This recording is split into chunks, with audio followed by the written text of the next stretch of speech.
Alright, we're here on location. This is the property in question, and the barn is just up this driveway, so let's go try to find it.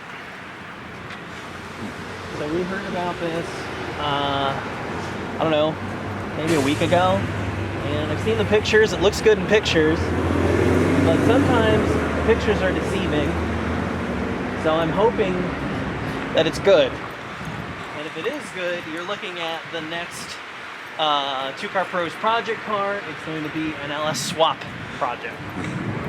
So I don't know what I want the car to be. I don't think it's in that garage. Yeah. I don't think it's in that one or that little one.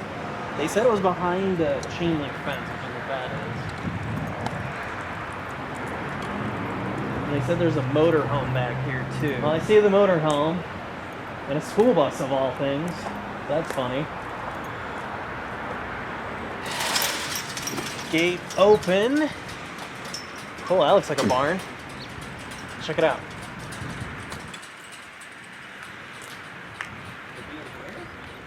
I don't get upset if it's just behind, just under this. Nothing here. No car in here. Motor though. Supercharged, whatever it is.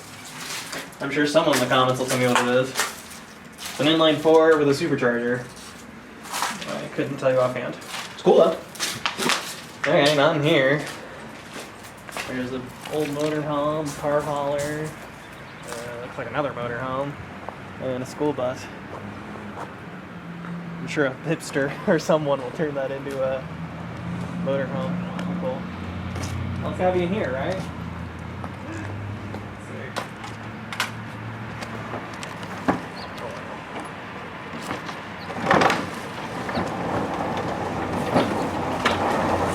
Oh, there it is. Wow. Holy cow, it's in better shape than I thought.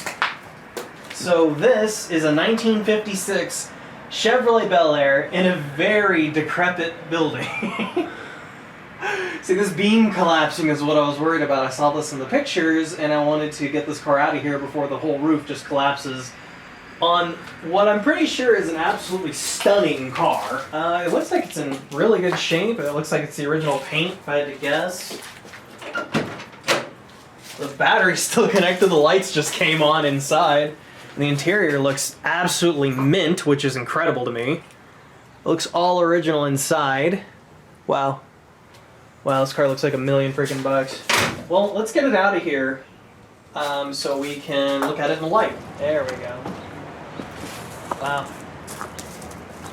Oh, it's beautiful. It's got all the body pieces, the bumpers aren't missing. Taillights here. All the trim pieces. Those trim pieces are super tough to get sometimes, these pieces here.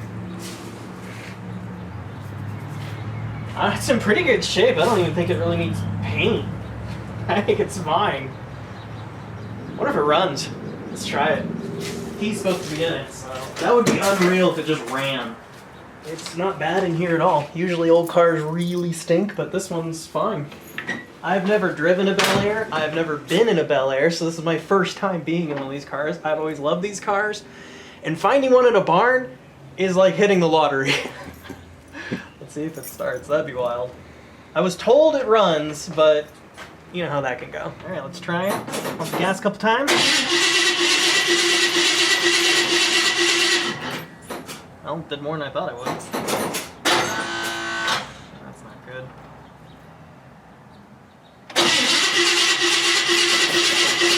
Come on, baby.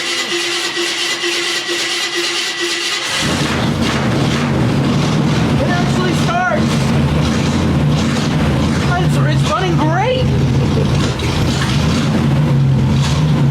That's amazing. Gotta keep it running.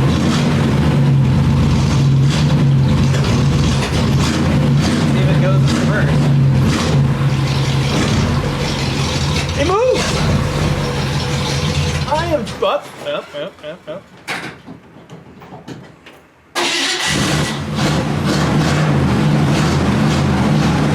I was very briefly driving a 56 Bel-Air. Oh yes!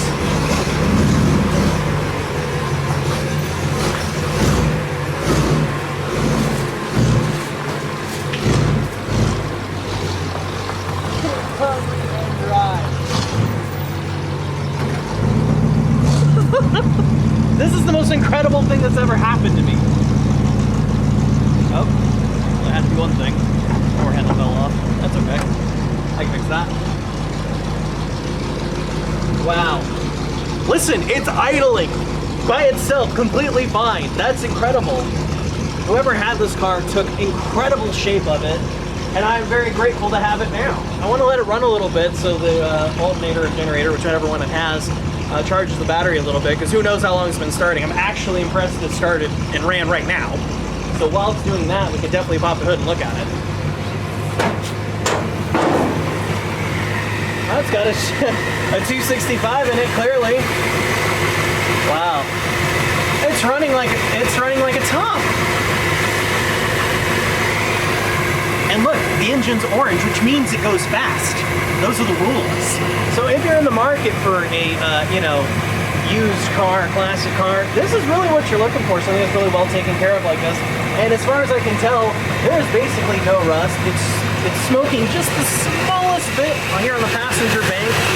Very little. I am like flabbergasted. It is difficult to, orate what I'm feeling. I never thought that I'd ever have a barn find car, much less the king of the barn find cars, a Bel-Air. I love these cars. They're amazing. And this is, I believe, the same as the American Graffiti car, because I think that was a 56. I know it was a 4-door. And this car looks awesome. Look at the paint. It's in fantastic shape. Engine looks like it's in fantastic shape. Looks like it's been rebuilt at some point, or very least painted. And what's funny is the person that this car technically owns, the person that technically owns this car wants the engine, but not the car. We want the car, but not the engine. So we're gonna put an LS in this, the same LS we built just a little while ago, link down below in the description to our huge playlist on how to build an LM7 LS. That's what's gonna go in here. It's gonna be an LS swap Bel-Air. He wants the 265. Part of the deal is he's going to take the 265 and put it in his classic Corvette, which I'm okay with, because I was going to LS swap it anyway, so it all works out for me. All right, so the audience already knows what my car is. I'm calling my best friend to see his reaction. He has no idea what it is. He just knows it's going to be an LS swap thing. I have him on FaceTime. All right, what do you think? What is that? It's a 1956 Chevy Bel-Air.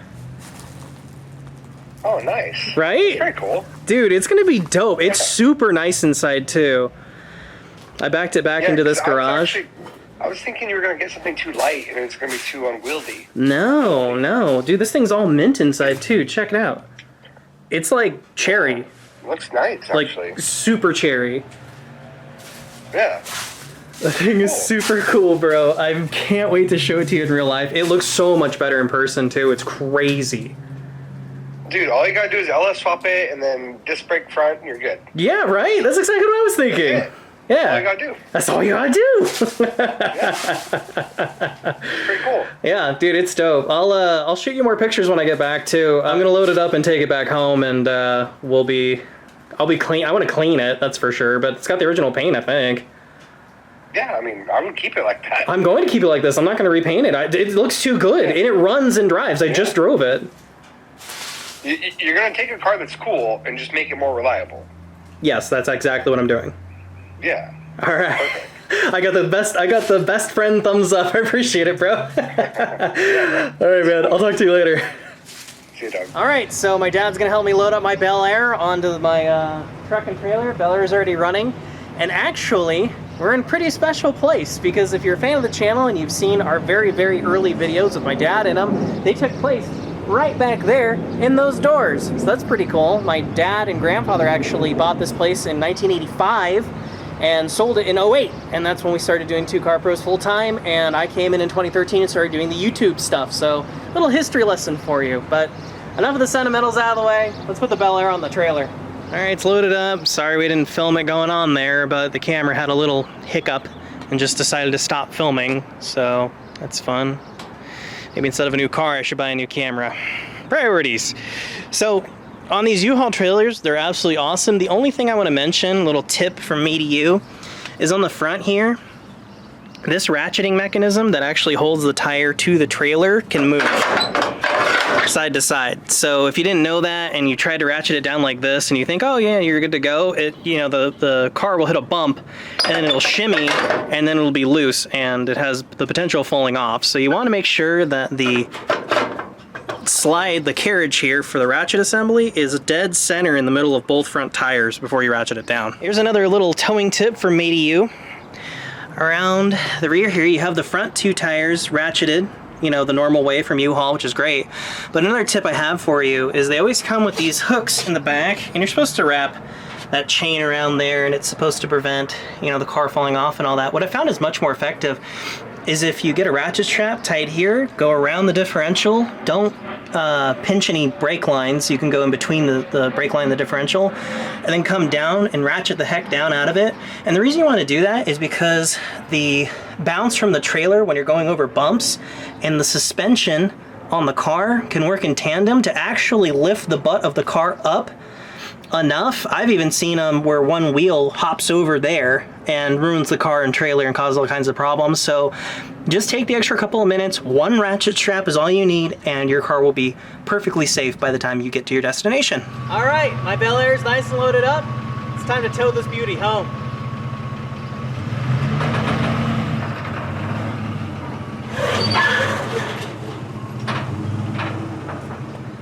All right, so now I have it in my driveway at home. I can actually look at the engine, and this has definitely been at least painted at some point, maybe even hopped up. Unsure. Not sure what they look like from the factory, but this does look either exceptionally maintained or recently painted.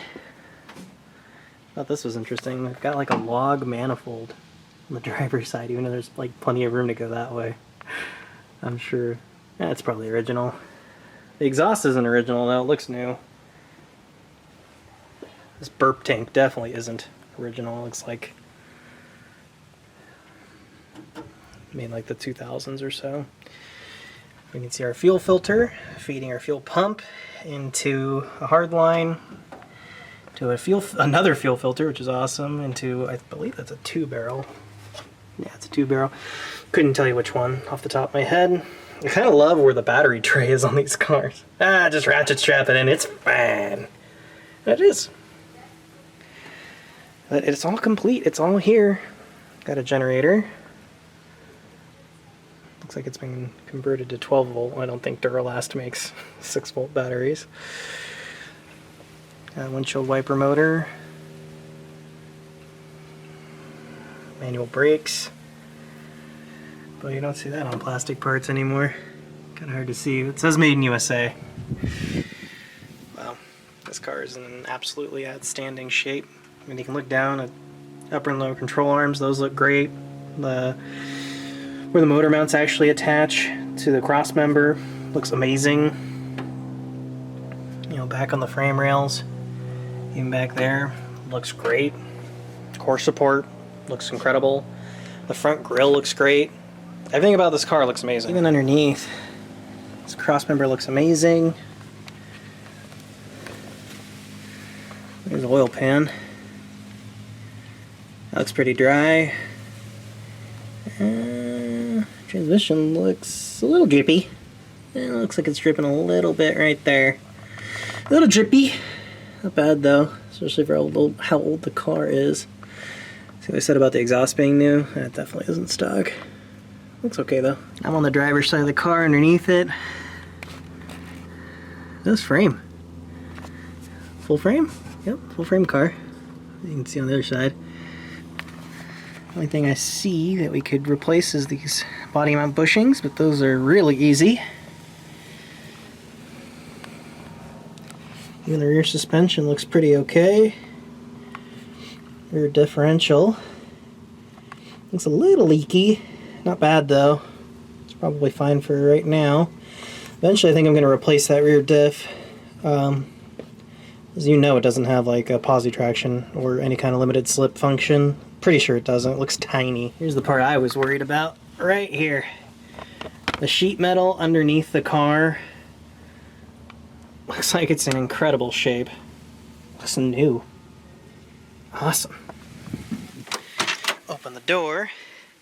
And the seats have definitely been redone at some point, obviously. They look brand new, and it doesn't smell bad in here. It smells really nice. And look, the carpet's brand new too. Nice light vacuuming, and I say it's ready to go. Somebody cared enough to put down, wow, floor mats. All the original trims in here, the Body by Fisher. Oh, this is new, look.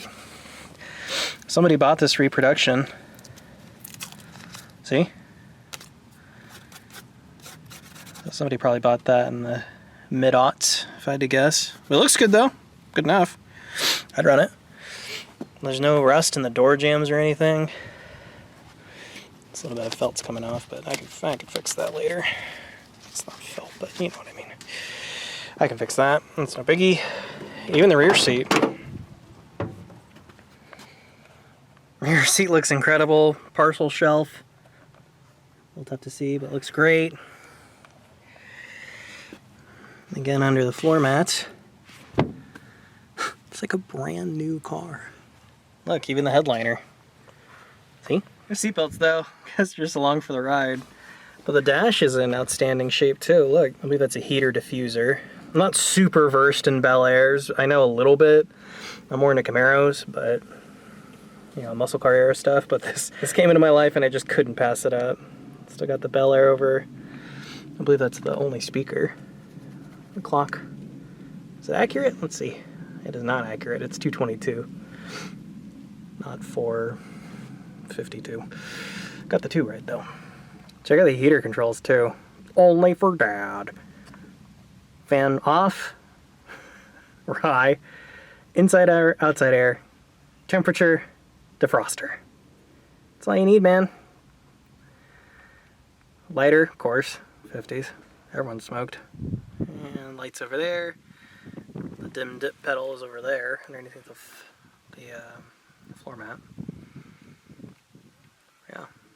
This car is absolutely incredible. I mean, even the sides here, these are new. They're repros, but they're good repros. So I removed the spare tire, and I did that because you always want to check on these cars in particular are famous for this. But the well where the tire sits in rusts out like crazy on these cars because they sit down so far. And the road just eats them up, and then these holes get plugged. And it can't drain, but this one looks great. Looks like they painted it with something, some sort of rust protectant, or maybe fixed it and painted this over it.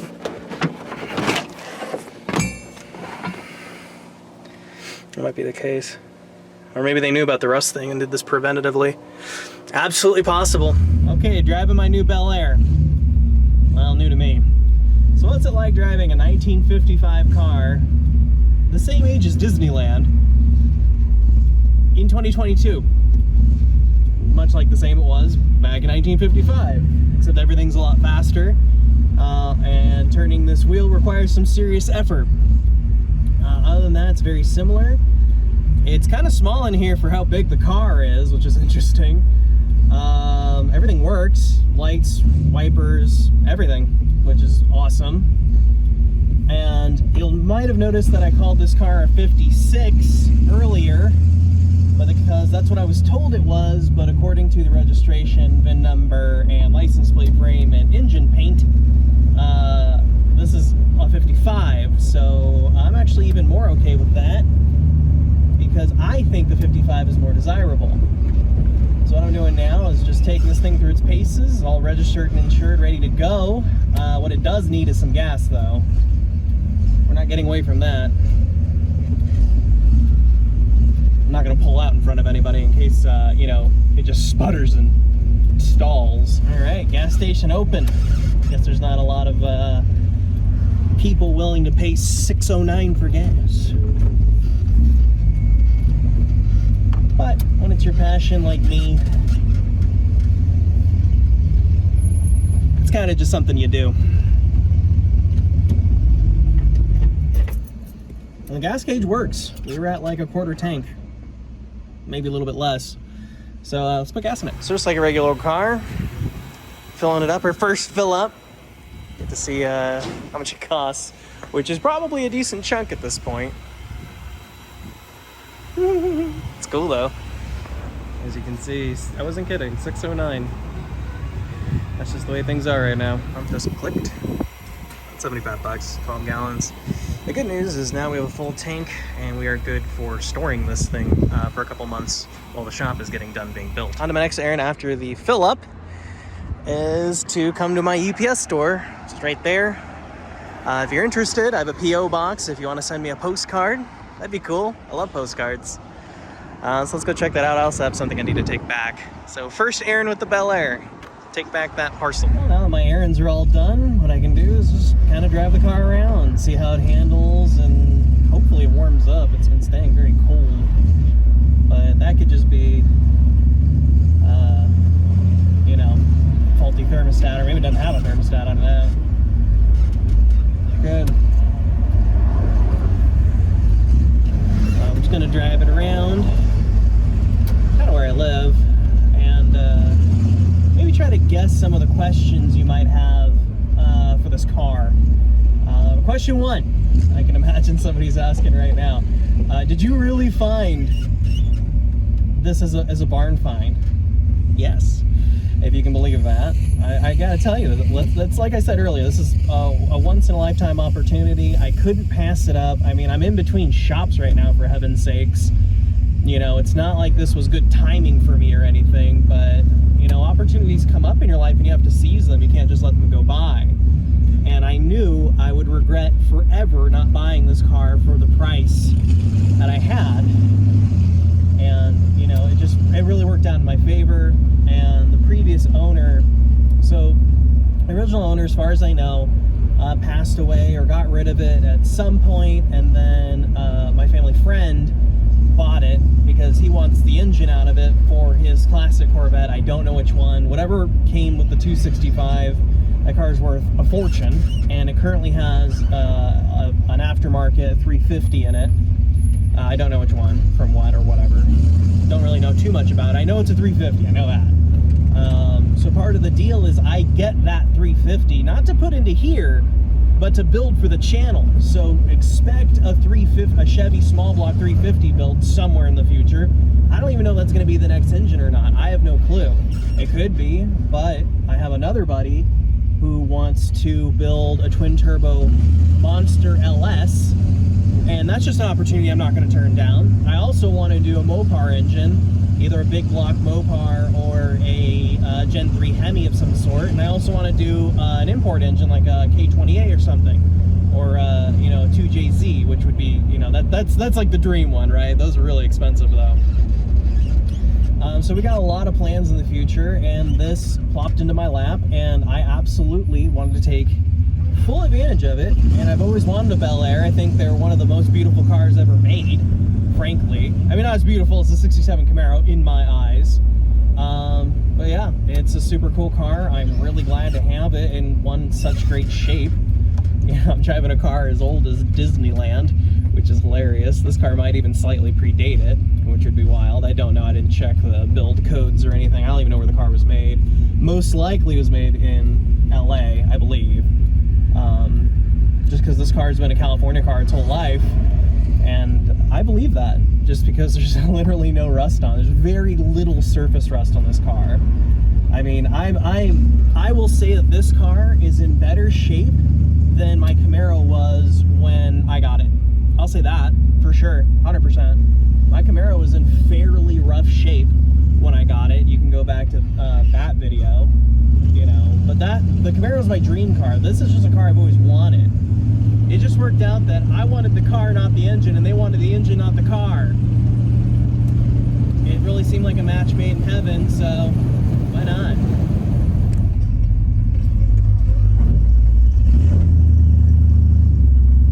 Oh, it's a beautiful day.